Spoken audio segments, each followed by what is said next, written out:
Je m'appelle Nao. Je suis un robot humanoïde imaginé et fabriqué en France.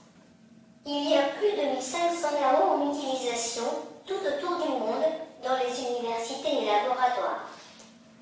Je suis ravie d'accueillir le National Geographic dans les locaux d'Aldebaran.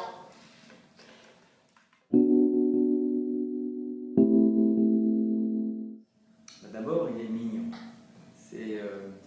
Et puis surtout, il a 25 degrés de liberté, c'est-à-dire 25 articulations qu'on peut commander.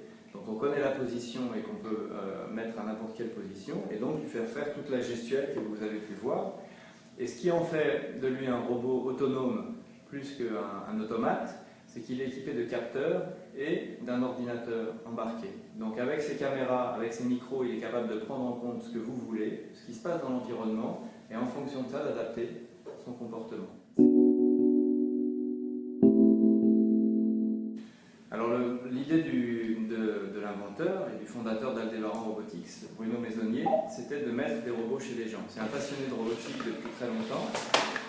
Et donc ce qu'il voulait, c'était, il avait dit, la technologie est prête, on peut dès maintenant offrir des robots humanoïdes chez les gens pour que ce soit un compagnon, quelqu'un avec qui jouer. Et donc on a décidé d'associer beaucoup plus les laboratoires à notre démarche de création du produit, parce que l'état de l'art tel qu'on l'a trouvé était un peu limite pour mettre déjà le robot à disposition du public.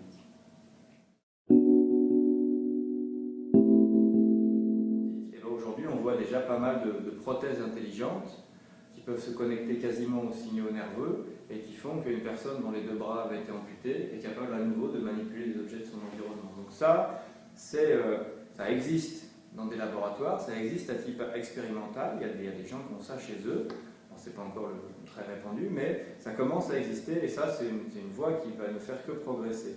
On voit même des rétines artificielles, qui sont très en avance dans la biologie par rapport à ce qu'on a en robotique, mais voilà, c'est un enrichissement mutuel. Les progrès biologiques et technologiques pour la médecine peuvent être intégrés dans les robots, et les progrès robotiques peuvent aussi servir à la médecine et à l'amélioration de la reconstitution d'un corps abîmé.